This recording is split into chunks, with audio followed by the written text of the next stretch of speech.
I was talking with a tennis player the other day in a one-on-one coaching session, and she was telling me about a recent match that she had. In this match, she ended up losing. And the reason that she lost was because she got tense when the opponent started to come back. Because she was ahead. She was ahead for most of the match, and then the opponent ended up coming back. It was tied, and then she ended up losing. And now what was really interesting about this was the pattern that she told me has always happened. This is not something that was a one-off event for her. This is a pattern that has been continuing, where she's ahead. When she's ahead, she feels like she has to finish out the match. When she feels like she has to finish out the match, she puts tension on herself. She ends up losing.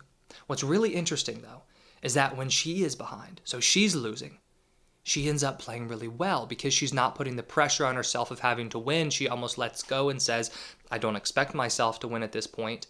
And so then she's just focusing on each individual point, and she ends up playing really well, coming back to a certain moment where it's tied again, and then we see this trouble happen again. And so what she and I were talking about was the idea of trying to not be so reactive to every single point. Because when she's ahead, she reacts in a negative way. When she's behind, she reacts in more of a positive way in terms of her play. She ends up playing better when she's behind versus worse when she's ahead. This idea of reacting to points, reacting to moments in the game, is a very big idea that I talk about with a lot of different athletes. Because when you are too reactive to moments in games, that's where we see your emotions go up and down. And so she and I were talking about the idea of her emotions being a roller coaster, right? If she's ahead, her emotions go one way. If she starts to lose, her emotions go another way. And so the emotions are just like this, up and down as she's going throughout the match. What our goal is to get emotions to be more steady throughout the match. Because when you have steady emotions when you play, you allow yourself to be more focused, and you don't end up reacting to all these little things that happen throughout a game or throughout a match. And as an athlete, there are so many things that can pull your emotions one way or the other. You make a good play, your emotions go up. You make a mistake, your emotions go down.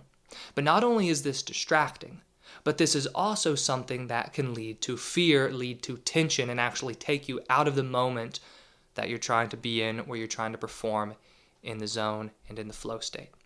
So what I want to do is I want to cover why this idea of being reactive actually holds you back. And then I'm also going to go into a couple different tools that you can use to practice being a more non-reactive player.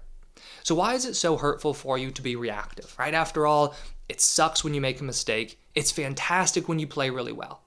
Well, the reason is because we don't want to have these extremes whenever you're playing. If you're really, really high because you've done really well, but then you crash really, really low when you're not playing well, we see your emotions on a roller coaster ride like I was mentioning a second ago. When your emotions go up and down, what do you think happens to your energy levels?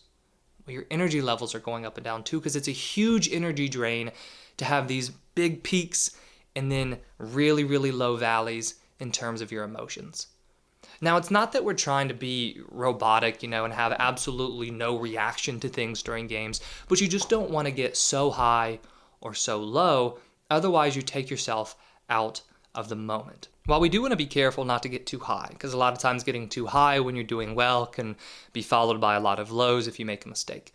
It's really the mistakes that are the most important for us whenever we're talking about being non-reactive. Mistakes, and then also, even opponents trash talking.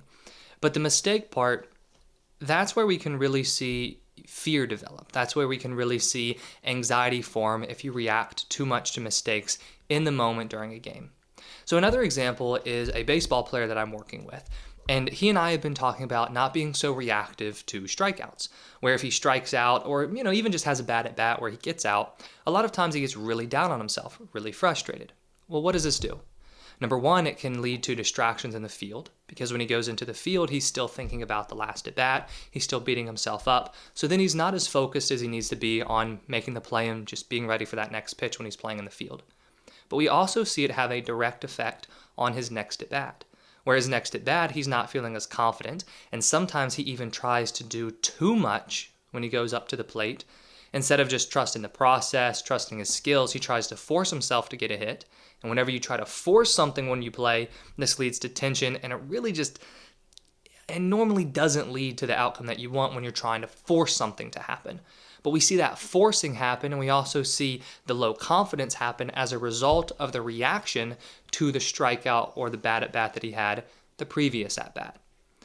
Now, what happens when we start to see this spread out over an extended period of time? Well, if you are reacting to every single little thing that happens during a game, the good things, but also mainly the bad things, mainly the mistakes. But what we see happen is we see fear develop.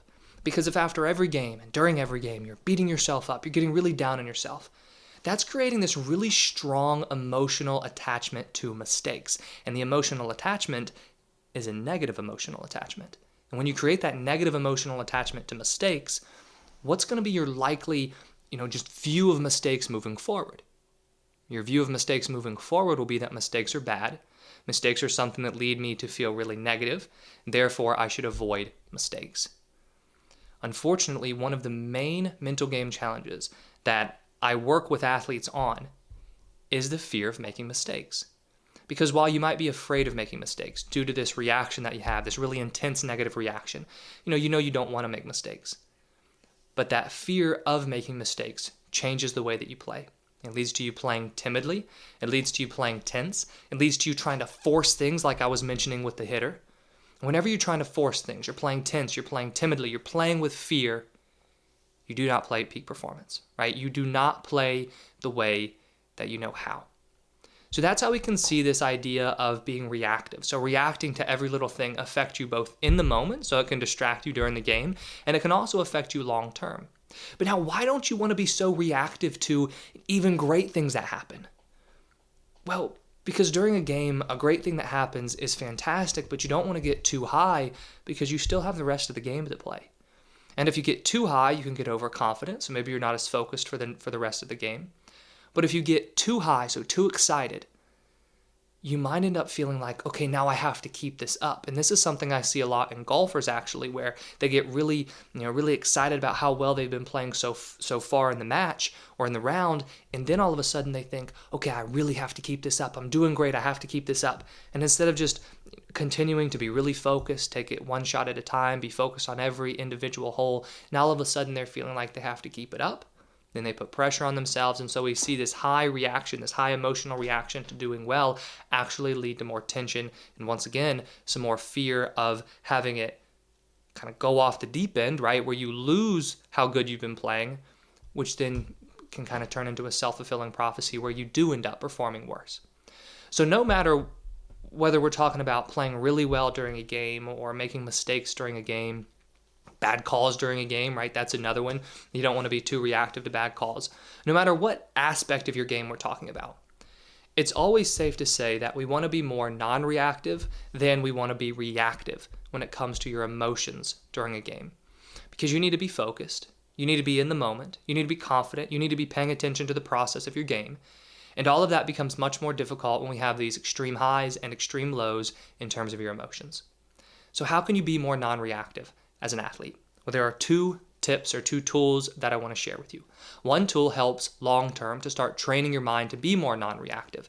The other tool actually helps in the moment so that you can stop being so reactive when you are playing a game. So let's start with that one actually, because it's one that you can start applying, today, for example, or tomorrow if you have practice or if you have a game. And this tip actually comes from the tennis player that I mentioned at the very beginning of this video. Now, the tennis player, she and I talked about how to get her to be more non-reactive. And what we landed on was this idea of having a set thing that she tells herself between every single point. No matter if it's a good point or if it's a bad point, she has one simple thing that she says to herself. And it's also something that she says to her partner if she's playing a doubles match. What she says is, next point, next point, next point. If they lost the point, she'll say, that's all right, next point. If she wins the point, she'll say, nice point, next point. What she's trying to do is remind herself that the most important point is the next point. The last point has passed, feel good for a brief second, remind yourself, hey, that's okay, move on from it if you lost. But the most important point is the next one. So what you can do for yourself is think, what do I want to tell myself after a shot? What do I want to tell myself after a strikeout or after every single at-bat, after every single play in the field, after every single drive? What do I want to tell myself? Decide on the same thing that you'll tell yourself every single time, and that can help you become less reactive. And the reason that it helps you become less reactive is because you have a set reaction, right? Because all that we're talking about with this reaction is having your emotions take control of you, and your emotions respond in reaction to whatever happened in the past. But instead, what we're doing now is we're saying you decide how you will react no matter what's happened. You decide on that and you work to apply it. This isn't an easy thing to do, because whenever we're talking about managing emotions when you play, the emotions are powerful. They take over. So this is something that you have to work at. But by having a set reaction, you give yourself a way to respond instead of allowing your emotions to take over. Now, how can you start training this idea of being non-reactive on more of a long-term scale? Well, my favorite tool to use is mindfulness meditation. And if you've watched a lot of my videos, then you hear me talk about mindfulness meditation a lot, because it's one of my favorite exercises to have athletes use. It does so much in terms of building self-awareness, giving you more control over your thinking, and also giving you more control over your emotions. Now, when you start to train mindfulness and you start performing mindfulness meditation on a consistent basis, you start to learn how to use your breath, use your awareness, so your attention, to calm yourself down and to be more present. And when you are meditating, you're only focused on what's happening right now. When you are reacting, you're focusing on what has happened in the past. By doing this mindfulness meditation every day and over an extended period of time, you'll start seeing yourself have a better and better ability to be non-reactive. Now, in addition to these 2 tips, there are also some additional exercises and ideas that you can apply to help manage mistakes during games. So what I've done right here is I've linked another video that goes into detail on how you can start managing mistakes during competition. If you have any questions about the video, please leave them in the comments below, and I hope you enjoyed the video. And if you did, please hit that like button and subscribe if you haven't already. I put out new videos each week on sports psychology and mental training.